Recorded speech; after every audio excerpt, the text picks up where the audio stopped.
한국 스포츠가 나날이 흥행하는 가운데 팬들은 이들 스포츠의 최종 소비자입니다. 팬들이 없는 현대 스포츠는 상업적으로 성공하기 매우 힘듭니다. 정몽규 회장과 축협은 피파라는 든든한 후원자로 인해 시간을 더 벌게 되었습니다. 문체부는 한 발 물러나 그들이 스스로 개혁할 시간을 주었습니다. 그러나 팬들이 이를 지켜보고 있습니다. 제대로 된 개혁을 보여주든 자신 없으면 포기하든 결론은 나와야 합니다. 그렇다고 문체부의 감사가 맹탕은 아니었습니다. 축구협회의 아픈 곳을 제대로 찌른 부분이 있었으니 천안축구종합센터의 정부 보조금 유용 문제였습니다. 축구협회는 2021년 7월 천안센터 스타디움 건립에 정부 보조금 약 56억 원을 신청했는데 사무공간이 없는 곳으로 신청한 초안과 달리 문체부와 협의 없이 사무공간 건물을 따로 짓는 것으로 추후 계획을 변경한 것으로 드러났습니다. 문체부는 축구협회가 굳고 보조금을 사실과 다르게 거짓으로 신청했다고 규정하고 보조금을 환수하는 것은 물론 보조금법에 따라 최대 5배의 과징금을 물릴 방침입니다.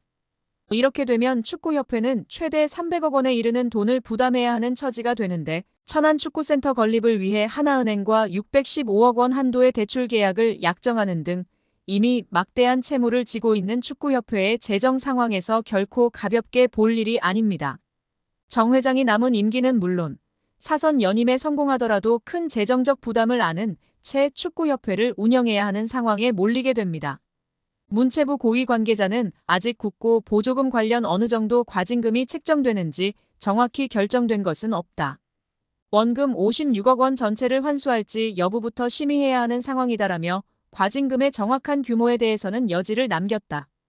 다만 정몽규 회장이 정부의 징계 조치에도 불구하고 사선 도전을 강행한다면 이른바 괘씸죄를 적용해 액수는 커질 수 있다는 전망도 나오고 있습니다. 국회 문화체육관광위원회 강희정 국회의원이 국제축구연맹 피파에 최근 진행 중인 대한축구협회 국정감사에 대해 문의한 결과 피파도 한국 정부가 한국 축구의 좋은 거버넌스를 위해 감사하는 것인지 축구협회 회장 선출 조항이 민주적인지 검토 중이라는 답을 얻었다고 밝혔습니다. 강희정 의원실은 보도자료를 통해 피파의 답변은 대한축구협회가 그동안 누누이 강조했던 정치 개입 금지와는 조금 결이 다른 반응이라고 설명했습니다.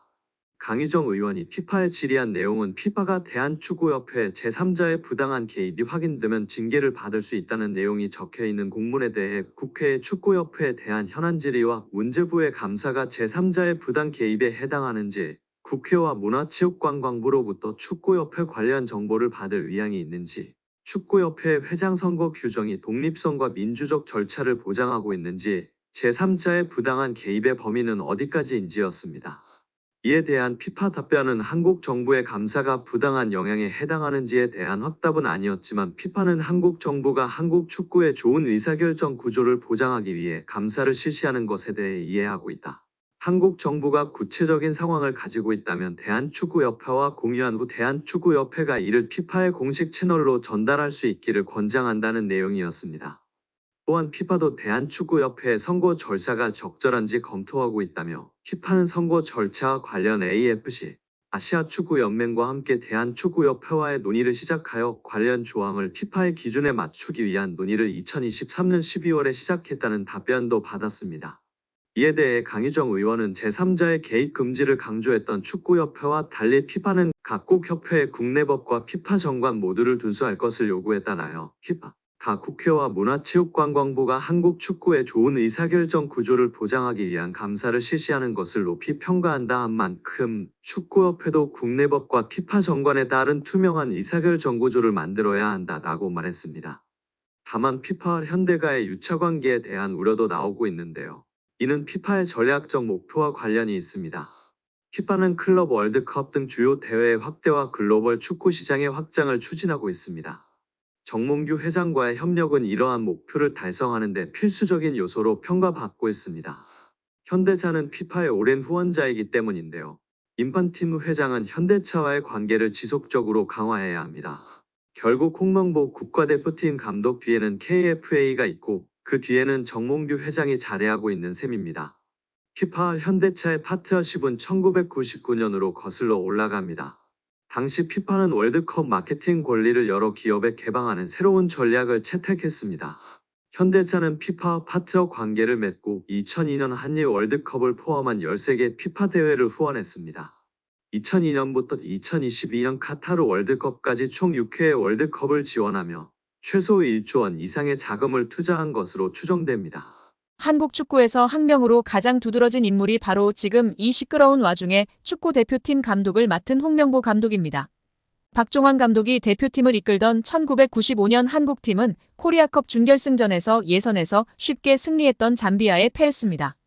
그런데 이 경기 전날 박 감독의 억압적이고 비인격적 훈련에 불만을 품고 있던 홍명보, 황선홍 등 주전 선수들이 경기 전날 술집에서 대취할 정도로 술을 마신 사실이 언론에 보도가 돼 난리가 났습니다. 그래서 홍명보 선수 등은 징계 위기에 처했는데 이들은 그 제보자로 박 감독을 꼽았고 언젠가 안 갚음하리라 맹세했다고 합니다. 다음해 아시안컵 8강대 이란전에서 한국은 6대2로 참패하였습니다. 유례를 찾기 힘든 처참한 패배입니다. 특히 전반에 2대1로 앞서고 있었는데 휴식 시간 라커룸에서 무슨 일이 있었는지 후반에만 연속으로 5골을 먹은 것입니다. 당사자들은 부인하지만 이 사건은 축구계뿐 아니라 축구팬들도 의혹을 거두지 않고 있습니다. 박 감독은 결국 감독에서 물러났고 당시를 회상하며 자살까지도 생각했을 만큼 개인적으로도 충격이 컸다고 했습니다. 한국이 참패를 당하자 국내 언론들은 11회를 이끌고 있는 홍명보가 태업을 이끌었다. 박종환 감독을 끌어내리기 위해 선수들이 태업을 했다라는 등의 뒷말들이 나돌기는 했지만 끝내 참패 원인의 진실은 밝혀지지 않았습니다.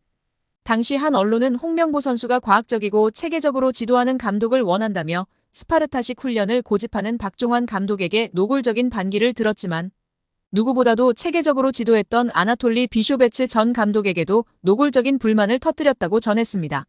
조중현 당시 KBS 해설위원조차 홍명보가 선수로서의 본분을 망각한 것 같다.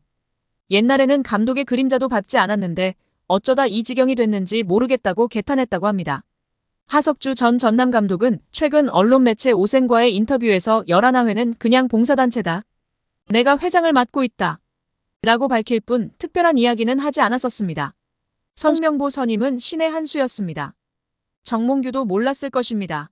설마 이렇게 될 줄은. 오히려 홍명보로 인해 온갖 비리가 다 밝혀졌습니다.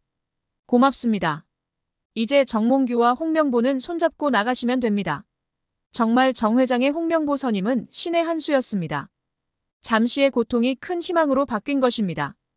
이 한 수로 인해 축구 팬들은 분노했고 축구협회의 그림자가 세상에 공개됐으며 이 분노는 문화체육관광위원회 현안질의 문화체육관광위원회 국정감사 문체부 감사까지 이어졌습니다.